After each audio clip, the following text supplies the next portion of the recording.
2020 was a year.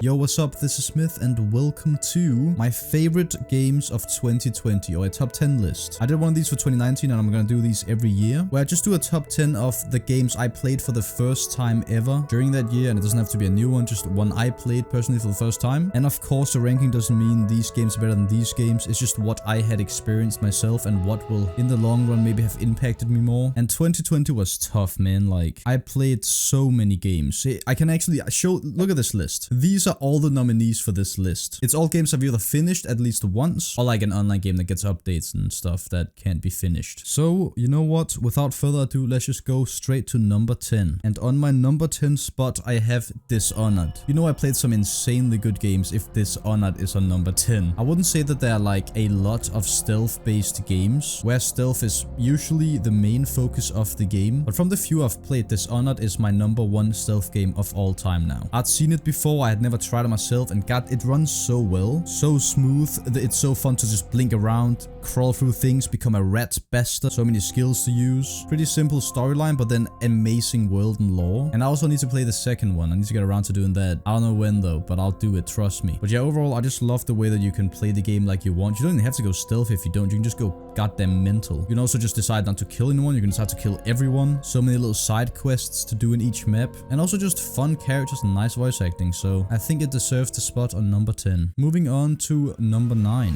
Pokemon Insurgents. Probably my favorite Pokemon game of all time. It's just such a well-crafted Pokemon game. It's crazy. With just so much content, a sick storyline, new music that's insanely good, like hundreds, I think, of new Pokemon, Delta Pokemon, which makes it even more fresh. There was so much quality of life with just like EV trainers, XP training, so I don't have to go out and grind because that doesn't add anything to the gameplay. Hard-ass boss fights. That's it. That's my favorite part about these. It's just such a good time, dude. It's great. And this will be the only Pokemon entry on this list, but I think it deserves it. Now we get to number 8. And on number 8, I've put Cuphead. I did play this when it got released, but I only played like 2 hours. And then I actually played through the entire game with me, I think in like 2.5 nights. And we had a goddamn blast. And also rage, but mostly a blast. You already know that Cuphead is just a beautifully crafted video game. And just like Hollow Knight, it was made in Unity with those snappy-ass controls. The Unity engine has such a bad name because of the insane amount of like weird 3D indie games that suck major butthole. But if you know how to use it, then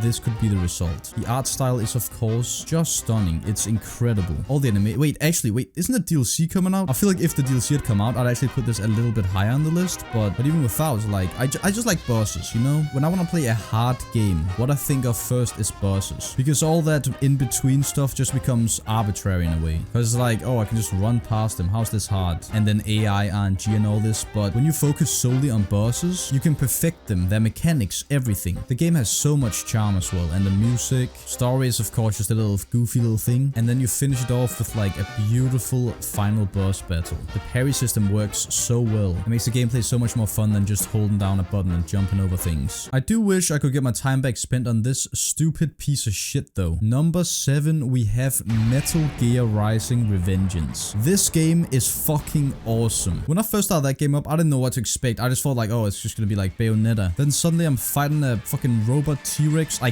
grab its head, I throw it over a wall. I think instead it pops its head up, it shoots missiles. I fucking slice the missiles with my sword. I think I kill it again, but then what do you know? He throws me at Big Ben. I run down Big Ben vertically while dodging missiles. I jump on his head, cut him open, and then afterwards just had to accept that just happened. The OST is literally just an entire album of just fucking sick metal. It always gets you hyped. The slicing mechanic, oh my god, it's so fun. Just slice it open, press a button, and then the satisfaction just pulling out that shit and crushing it in your hand while your fucking eye becomes a MythyMoo thumbnail. Mwah, it's beautiful. It's also got memes. For real though, like, can we get a sequel remaster? On number 6, I've actually put Genshin Impact. This might be a big contrast to the previous one, but I think that me having played this game for like 300 hours speaks for itself. Is gacha overall just kind of fucking annoying that you can't get the people you want? Yes, very much. Is the combat anything special? I mean, It's a little bit unique. It's like Pokemon / ARPG style. Pretty cool, but also very simple. But something about it makes it an amazing experience if you love these kind of games. I've said it a lot of times, but I'm not a very big fan of open world games overall. It often takes away from the gameplay in my opinion. But Genshin put it to a minimum where you can literally teleport around the map at any point. You can jump off a cliff, you can be 1 HP, just press M, teleport away, it doesn't matter. And for once playing an open world game, I actually felt rewarded at all times. On first playthrough, I literally sat for like 5 hours a day playing this, recording this. Well, like 2 or 3 hours of that is just literally running around, exploring and finding chests. And because it's technically an online game, it makes the progression feel more worth it. If you've played any MMORPGs, you know what I'm talking about. Like, there's a whole online community that surrounds it, and well, the gacha system makes for some great videos. And then there's the music. Oh my god, the music of this game. For all the people who have played this game, we are gonna look back at this OST in like 10 years, 20 years or whatever. Listen to this and you're gonna feel the most nostalgic shit of all time. Just calming, relaxing, beautiful OST in each area, just with like the tiniest little melody that just, it's so good. Also, MythyMoo, please give me back my account. I've been hacked since the 12th. Moving up to number 5, The Legend of Zelda Breath of the Wild. Actually kind of funny that back to back, that wasn't even on purpose. Breath of the Wild is one of the only open world games I've enjoyed. Breath of the Wild could not have worked unless it was open world. I will admit, there were times, especially when you're a content creator, you want content to happen and stuff. There were a few times where it's like, I have to run there, I have to run there. Ah, god damn it. But that whistle running trick just saved my ass. Having that, as well as playing on an emulator at 60 FPS, made this game so much more to me than I think it would have if I played it on Switch. This being on my number 5 spot though says a lot about how good the game actually is. There's so much I have not done in that game. I literally rushed the main quest pretty much because I don't want to make 40 episode playlists and stuff because I know like people won't watch. But for the time I played, there was so much going on. Combat wise, it's nothing special. It's just literally just parry and then dodge at the right time or deflect shots, which by the way, deflecting shots fucking from Guardians is one of the most satisfying things. Yeah, the combat overall is just kind of like Dark Souls-ish, you know? Simple but works and is fun enough to not get old anytime. The music of course is perfect. It's a Nintendo game, we all know this. It's got a lot of new music, but it also got a lot of remade ones, which was super nostalgic, even to someone like me who's literally only played the old Game Boy games. I adore the lore of this world. I've always said it, I love when you just get put in a fucking world and then you gotta figure out what the fuck happened. Getting little hints here and there. You got the memory system to kind of remember these things. You got flashbacks, beautiful moments, epic moments. I think this game could almost objectively be considered the best open world games that's ever been in the entire world so far. Moving on to number 4.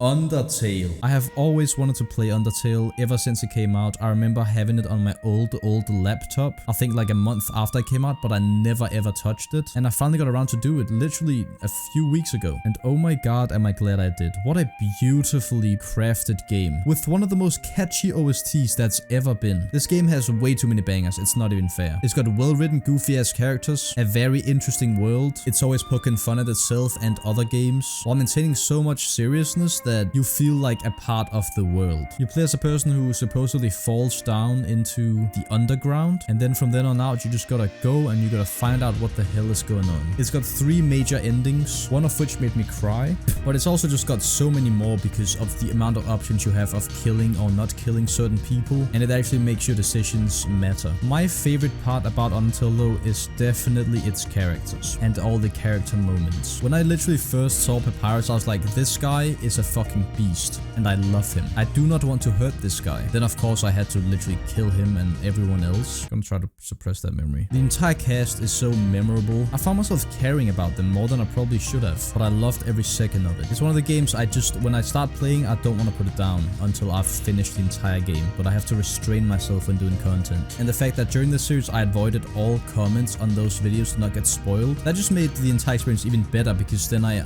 without having like little hints at like, oh, I can't wait to get to this point, or you have to do this, do that, fuck off. I just want to play a game. Best characters, best OST. I've always loved retro graphics. It's so creative and unique. I killed all my friends. We are now getting to the top 3. You do not even understand how hard it has been to rank these things, man, and they might even change in a couple years, but this is how I feel right now, and how I think that these games will impact me in my future. What I will look back on and be like, holy shit, this was amazing. So on number 3, I've put Ghost of Tsushima. Tsushima. I bet a lot of you guys probably thought this was gonna be a number 1. It was a contender, but holy fuck, this game is beautiful. Besides Sekiro, I feel like this is the only game that's made me feel like I am a swordsman. You get put on this island called Tsushima Island in the 13th century, and straight away it's just like, you're a samurai, you're about to go to war, now get in there and beat the shit out of people, and you do. This game is so visually stunning and using particle effects like no other game. Maybe even a bit over the top sometimes, but it works so well when you don't go for these realistic, stupid ass titles. Especially when it comes to open world games. Ghost of Tsushima and Breath of the Wild are my only two like real open world games that I've like really enjoyed. In Ghost's case, I think it was only like 1 or 2 times where I was like, oh, I can't be able to run there. But normally it's like, it just happens really fast. But like every other open world games, it's just like, oh, you can go there and you can get an upgrade by doing this thing. You can do 13 other places over there. To me, it doesn't really add anything to the game. So by the time I got to the final boss, I had like 1/3 of what everyone else had in fucking HP. And I didn't realize that until I watched like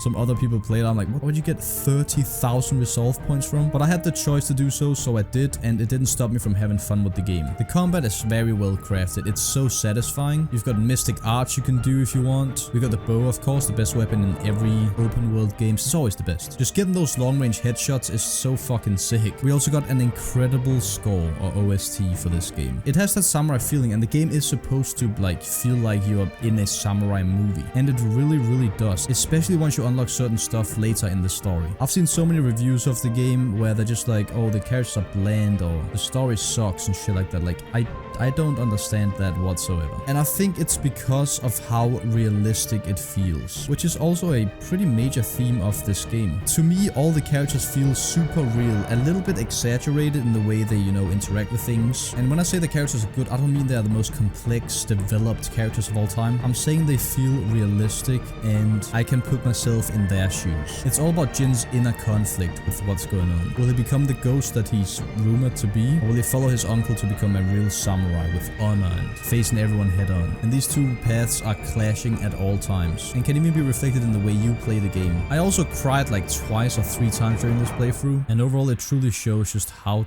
terrible war just is. I also really want to mention Khotun Khan, who is the antagonist in this game. He doesn't give a fuck.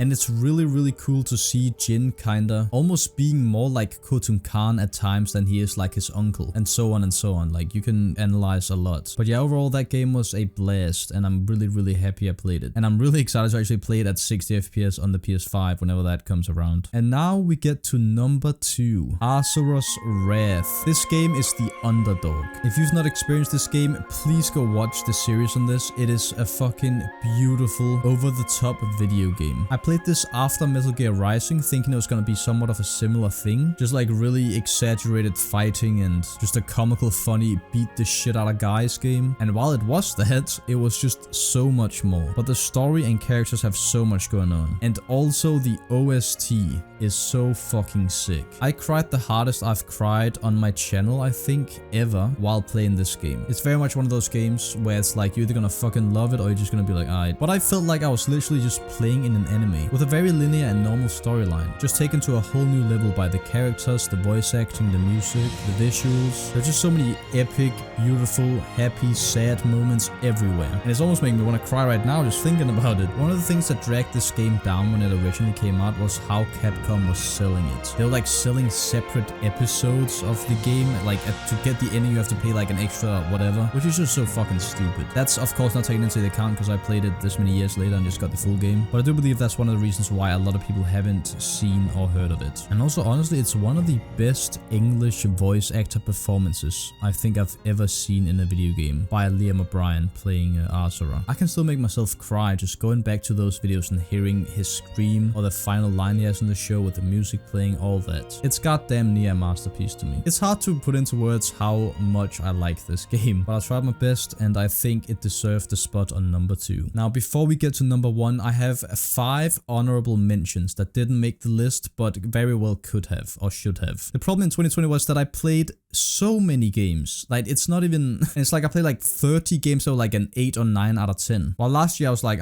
2 of these I know exactly where they are, but the rest I don't know. This year I was like, I don't even know know what's going on anymore. But yeah, on honorable mentions, I have put Ghost Runner. This is just balls to the wall, epic action. You flying around, space ninja guy, cutting shit up. It's so fun. It's like the ultimate speedrunning game. But you know, you don't have to be a speedrunner to enjoy speedrunning it. Just like going as fast as you can, slicing shit up. Just, it's a blast. It's very short, but you have fun the entire way through. Also want to mention Horizon Zero Dawn. This game was originally on my top 10 list, but again, I've played so many games that I just don't know how to even rank them anymore. This game's lore and story was so incredible, and I just overall love the world of Horizon Zero Dawn. And I'm very, very excited to play Forbidden West, and if they improve what they already had and elaborates more on the story and all that stuff, it might get on the top 10 next year. I've also put Inmost on the honorable mentions. Very, very short little game, but what a game it was. I played the entire way through this game in one go, and that shit damn near broke me down. It's just such a well-made game with a very, very touching storyline that I really just wanted to mention, at least in this video. Also want to mention Risk of Rain 2. Tanky Dude, May and I, we probably sunk like 50 hours into this game in a week. It's just such a fun, good roguelite. And having co-op makes it just 20 times more fun as well. And the final honorable mention I have is Little Nightmares. Such a beautifully crafted game with one of my favorite methods of storytelling in video games, which is the Dark Souls way of not talking but just showing. You can almost play the game and walk out with a completely different view on the game than someone else. And I'm very, very excited to play the second one coming out, I think, this year. But now finally we are at the number 1 spot. This is the game I think that has impacted me the most and the one I'll remember for the rest of my life, while also becoming one of those things you compare other games to. And that game is Shadow of the Colossus. You surprised to see this game here? I played this game for the first time ever in 2020, and holy shit am I glad I did. There is no way to relive the feeling of playing this game for the first time. It's one of the only times in video games I've felt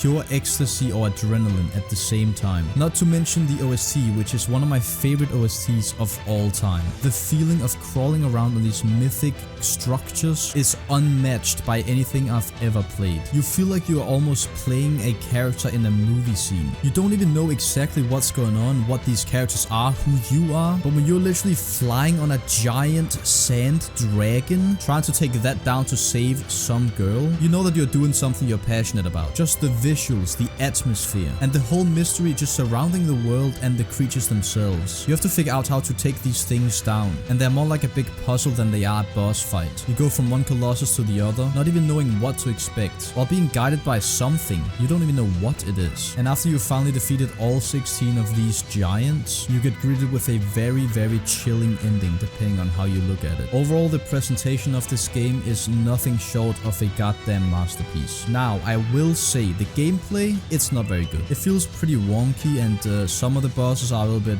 but that just further proves how good the other stuff really is. Because usually, the games I love the most are the ones that have the most fun gameplay. But when you look at my list this year, that hasn't actually been the case. Last year, it was very much the case. It was literally Sekiro, Hollow Knight, all Dark Souls games, Bloodborne. But in 2020, I got to experience something I've really never done when playing video games. Because as you know, I'm not an English speaker like first language. So playing video games for the story for me was never a thing, because I didn't understand what the fuck was going on. And it wasn't until like literally last year or 2 years ago where I actually started playing story-driven games and realized how much I enjoy them. Mostly because I just have come to love storytelling as a whole through anime or movies, and now also video games, because you can be so creative with video games. And I think that overall, Shadow of the Colossus just hits so many things for me. Attack on Titan is already my favorite manga / anime of all time, and you're putting me in a world similar to that in the sense that we're here, don't know why we're here, don't know what is going on, but there are fucking colossal fuckers everywhere, and it's the most epic fucking shit. And just for the record, my 2 favorite colossi are the 2 flying ones, actually. Phalanx being my number 1 because of how fucking just sick it is. Where you're in a fucking desert shooting with your bow down on an airbag, and then you